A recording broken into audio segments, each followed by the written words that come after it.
नमस्कार। आज के मुख्य समाचार इस प्रकार से। चलिए आपको फटाफट खबरों से कराते हैं अपडेट। सवारियों से ले रहे थे पैसे, डीटीओ ने एक निजी बस को किया इम्पाउंड। 2 अन्य बसों पर भी होगी कार्यवाही। सोनीपत से वाया खरखुदा बहादुरगढ़ जाने वाली एक निजी बस द्वारा सरकार के आदेशों की परवाह किए बगैर रक्षाबंधन पर सवारियों से पैसे लेने के मामले में जिला ट्रांसपोर्ट अधिकारी ने उस बस को इम्पाउंड कर दिया। इसके अतिरिक्त खरखुदा से सांपला व खरखुदा से बहादुरगढ़ जाने वाली 2 अन्य बसों पर भी कार्यवाही करने के लिए कहा गया है, क्योंकि इनमें से एक बस सोनीपत से बाईपास होते हुए बहादुरगढ़ चला गया, जबकि दूसरा बस चालक सवारियों से पैसे ले रहा था। रोडवेज स्टाफ ने डीटीओ के निर्देशों के बाद सभी सवारियों के पैसे वापस दिलवाए, लेकिन संबंधित बस चालक अपनी बस को खाली ले गया। सवारियों को उसमें बैठाया गया। बाद में खरखुदा से दिल्ली चौक से सवारियों को बैठाया और उस पर पैसे लेने का आरोप है। खरखुदा बस अड्डा इंचार्ज कृष्ण का कहना है कि डीटीओ ने एक बस को इम्पाउंड किया, जबकि 2 अन्य बसों पर कार्यवाही के लिए कहा गया है। इन तीनों निजी बस संचालकों द्वारा सरकार के नियमों का पालन नहीं किया गया। पहले की तरह ही बनेंगे लाइसेंस। 21 दिन की लागू की गई ट्रेनिंग हुई बंद। प्रदेश सरकार ने लाइट लाइसेंस के लिए जो 21 दिन की ट्रेनिंग लागू कर दी थी, उस ट्रेनिंग के कारण लाइसेंस बनने लगभग बंद हो गए थे। लाइसेंस बनवाने के लिए 21 दिन की ट्रेनिंग के लिए सरकार के पास न तो ट्रेनिंग सेंटर की आवश्यकता के मुताबिक थे और न ही लाइसेंस बनवाने वाले अपनी दिहाड़ी मजदूरी व स्कूल छोड़कर यह ट्रेनिंग लेना चाहते थे। सरकार के इस फैसले का हर जगह विरोध हो रहा था। प्रदेश सरकार ने इस मामले में संज्ञान लेते हुए फिलहाल इस ट्रेनिंग सर्टिफिकेट के बगैर ही ड्राइविंग लाइसेंस बनाने का फिर से आदेश दिया है। हालांकि हैवी व्हीकल के लिए ट्रेनिंग पहले की तरह ही अनिवार्य रहेगी। खरखुदा शहर में जाम से राहत की तरफ नगरपालिका उठाएगी कदम। थानाकला चौक से मटेनू चौक तक डिवाइडर लगाने की तैयारी। खरखुदा शहर को जाम मुक्त करने के लिए नगरपालिका ने फैसला लिया है कि थानाकला चौक से मटेनू चौक तक शहर के मार्ग के बीच में डिवाइडर लगाए जाएं। सड़क के दोनों तरफ बने नालों से आगे किसी भी सूरत में अतिक्रमण नहीं होने दिया जाएगा। अतिक्रमण करने वालों के चालान काटे जाएंगे। बार बार अतिक्रमण करने वालों के खिलाफ एफआईआर दर्ज करवाई जाएगी। खरखुदा शहर में दुकानदारों व रेहड़ी संचालकों द्वारा मुख्य मार्ग पर अतिक्रमण करने व यहां से गुजरने वाले वाहनों की संख्या अधिक होने के कारण शहर में जाम के हालात बने रहते हैं, जिससे मार्ग पर जाम के हालात रोजाना बनते हैं। जाम की स्थिति से निपटने के लिए खरखुदा नगरपालिका व लोक निर्माण विभाग ने यहां पर डिवाइडर लगाने का फैसला लिया है। दुकानदारों व रेहड़ी संचालकों की आजीविका भी प्रभावित न हो, इसके लिए नगरपालिका ने नालों के ऊपर तक की जगह पर रेहड़ी के लिए छोड़ने का फैसला लिया है। सड़क के दोनों तरफ जो सीमेंटेड नाले बने हुए हैं, उनके बीच में सड़क करीब 40 फुट बनती है और इस सड़क के बीचों बीच सीमेंटेड डिवाइडर लगाने का फैसला लिया गया है, ताकि एक तरफ वाहन जा सके व दूसरी तरफ से आ सके। दिल्ली चौक से गोपालपुर चौक, सब्जी मंडी तक इस तरह से डिवाइडर लगाने की प्लानिंग हो सकती है। नगरपालिका व लोक निर्माण विभाग की इस प्लानिंग से खरखुदा के दुकानदारों और राहगीरों को काफ़ी राहत मिलेगी। पिछले काफ़ी समय से दुकानदारों की ये मांग चली आ रही थी। नगरपालिका सचिव नवीन कुमार का कहना है कि शहर के मुख्य मार्ग के बीच में डिवाइडर लगाने का फैसला लिया गया है। इस बारे में जल्द ही टेंडर जारी किए जाएंगे व आगामी 2 महीने में शहर में डिवाइडर लगाए जा सकते हैं, ताकि वाहन चालकों व दुकानदारों को इसका फायदा मिले। छोटी बहन को जबरदस्ती जहर खिलाने का आरोप। बड़ी बहन ने दी पुलिस को शिकायत। पुलिस ने सास व पति पर दर्ज कराया मामला। दोनों बहनों की शादी एक ही घर में 2 भाइयों के साथ हुई थी। रोहना गांव में एक महिला ने अपनी सास व देवर पर दहेज प्रताड़ना का आरोप लगाने के साथ ही उसकी बहन को जान से मारने की कोशिश करने के भी आरोप लगाए हैं। शिकायतकर्ता की छोटी बहन को इलाज के लिए जहां पीजीआई रोहतक में भर्ती करवाया गया, वहीं उसकी शिकायत पर पुलिस ने उसके देवर व सास के खिलाफ विभिन्न धाराओं के तहत मामला दर्ज कर जांच शुरू कर दी है। रोहना निवासी सोनिया का कहना है कि उसकी छोटी बहन की शादी उसके देवर के साथ हुई थी। शनिवार की सुबह वह, उसकी बहन, उसका देवर व सास घर पर ही थे। इसी दौरान उसके देवर ने उसकी बहन के साथ मार पिटाई शुरू कर दी। ऐसे में वह परिवार के अन्य सदस्यों को घर से बाहर बुलाने चली गई। वापस लौटने पर उसने देखा कि उसके सास से उसका देवर उसकी बहन को पीट रहे हैं और उसका देवर उसकी छोटी बहन के मुंह में जबरदस्ती जहर की गोलियां डाल दी।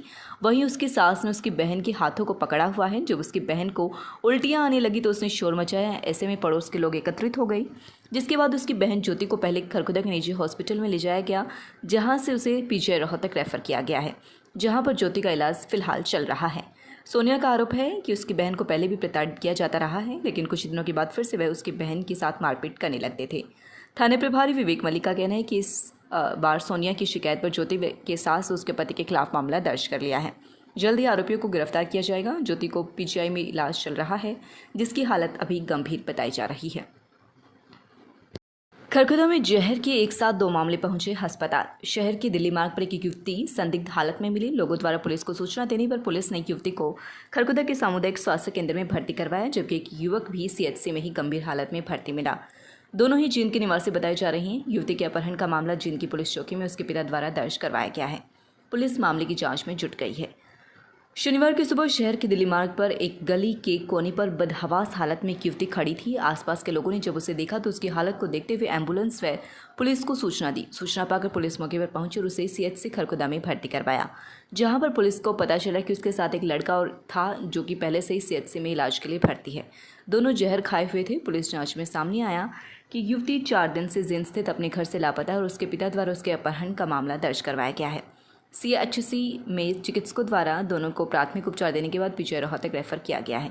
थाना प्रभारी विवेक मलिक का कहना है कि युवती एक युवक ने जहर खाया लिया और उन्हें खिलाया गया। इसकी जांच की जा रही है। अभी स्पष्ट नहीं हो पाया है कि जहर खाया गया है या खिलाया गया है। दोनों के बयान लेने के लिए पुलिस पीछे रोहतक गई है। बयान के आधार पर ही आगामी कार्यवाही की जाएगी। जहर से प्रभावित दोनों युवक युवती आपस में मौसेरी भाई बहन हैं। बिदलान गाँव में फलदार पौधे के वितरित लोगों को जागरूक भी किया। जनहित अभियान फाउंडेशन द्वारा बिदलान गांव में पौधा वितरण कार्यक्रम किया गया, जिसके तहत ग्रामीणों को फलदार व छायादार पौधे बांटे गए और सभी से अपील की गई कि पौधों को रोपने के साथ ही उनका संरक्षण भी करें ताकि पौधे पेड़ बनकर पर्यावरण संरक्षण में अपनी भागीदारी निभा सकें। जनहित अभियान फाउंडेशन अध्यक्ष नरेंद्र हुड्डा ने इस दौरान कहा कि मुहिम के तहत अमरूद, जामुन, नीम, आंवला सहित कई अन्य प्रकार के 100 पौधे बांटे गए हैं। उन्होंने कहा कि फाउंडेशन का उद्देश्य हर गाँव को फिर से हरा भरा बनाना है। ऐसे में जिसके पास भी घरों में या उनके आसपास खाली स्थान है, वहां पर न केवल पौधे लगाने के लिए जागरूक किया जा रहा है बल्कि खुद भी पौधे वितरित किए जा रहे हैं। उन्होंने कहा कि आज क्योंकि धरती का तापमान दिन प्रतिदिन बढ़ता ही जा रहा है और इससे कम केवल पेड़ पौधे ही कर सकते हैं। इसके लिए सभी को चाहिए कि वे ज़्यादा से ज़्यादा पौधे लगाएं और उनका संरक्षण करें।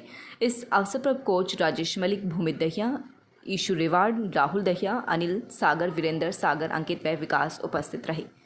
खांडा गांव में मोहित व मोनू दोनों भाइयों ने राखी के पर्व पर पौधारोपण व प्रकृति की रक्षा करने की शपथ ली व पौधारोपण किया। इस मौके पर उन्होंने कहा कि वे हर वर्ष कम से कम एक पौधा अवश्य लगाएंगे व उनके संरक्षण भी करेंगे। गुरुकुल में ब्रह्मचारियों का कराया उपनयन संस्कार। स्वामी श्रद्धानंद आर्य गुरुकुल रोहाना में रक्षाबंधन श्रावणी पर्व के अवसर पर गुरुकुल के सभी ब्रह्मचारियों का उपनयन संस्कार किया गया। आचार्य प्रदीप आर्य ने इस मौके पर कहा कि संस्कार को जनेऊ संस्कार भी कहा जाता है। भारतीय संस्कृति में आज के दिन सभी ब्रह्मचारी अपने पुरानी जनेऊ को उतार कर नया जनेऊ धारण करते हैं। उन्होंने कहा कि रक्षाबंधन पर जो बहनें हमें धागा बांधती हैं, यह भारतीय परंपरा का हिस्सा नहीं है।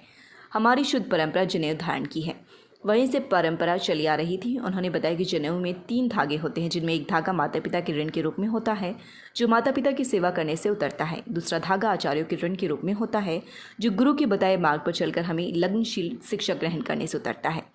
तीसरा धागा नित्य हवन यज्ञ करके प्रकृति व वातावरण को शुद्ध रखने से होता है। जो जनेऊ धारण करता है वह विभिन्न बुराइयों से दूर रहता है व समाज में फैली बुराइयों को दूर करने की कोशिश करता है। इस मौके पर आचार्य प्रदीप आर्य, प्रवीण, दीपक सहित विभिन्न गणमान्य व्यक्ति उपस्थित रहे। खांडा गांव में नेहरू युवा केंद्र सोनीपत युवा कार्यक्रम के तहत स्वच्छता पखवाड़ा मनाया गया। इस कार्यक्रम के तहत जिले के हर गांव से साफ सफाई व युवाओं की शारीरिक फिटनेस के लिए जागरूक किया जाना है। इस कार्यक्रम के तहत खांडा गांव में अभियान चलाकर युवाओं को सेमिनार से जोड़ा गया और युवाओं ने स्वच्छता समारोह मनाया, जिसके तहत उन्होंने गांव में पौधारोपण भी किया। हर गली में जाकर गली की सफाई की और ग्रामीणों को स्वच्छता के बारे में बताया। इस मौके पर साहिल, मनदीप, मोनू, आशु, राहुल, प्रिंस, सचिन, रोहित, गोलू, हरदीप, प्रवीण सहित विभिन्न ग्रामीण उपस्थित रहे। त्योहार का अर्थ होता है किसी के जीवन में, किसी के परिवार में खुशियां भर देना। यह कहना है आर्यव्रत और एक लक्ष्य केवल सेवा की टीम का।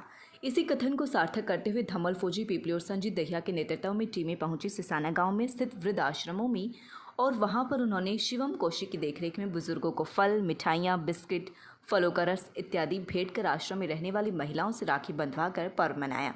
कन्या महाविद्यालय खरगोदा में दाखिले शुरू हो चुकी है। ऑनलाइन फॉर्म अप्लाई हो रही हैं। प्रिंसिपल सुरेश बुरा ने बताया कि ऑनलाइन फॉर्म भरने की सुविधा कॉलेज में भी है। कोई भी छात्रा अपना संबंधित डॉक्यूमेंट लेकर अपना फॉर्म जमा करा सकती है।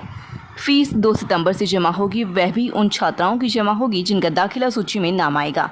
इसलिए सभी छात्राओं से अपील है कि वे अपना फॉर्म जमा करवाएं। फॉर्म ऑनलाइन जमा होना है। पोस्ट कोविड-19 रोगियों के लिए पुनर्वास कार्यक्रम फिजियोथेरेपी उन सभी के लिए उपलब्ध है जिन्हें इस समय महामारी का सामना करना पड़ रहा है। सांस लेने में तकलीफ, छाती में रक्त संचय, छाती में दर्द, कमजोरी, शरीर में दर्द।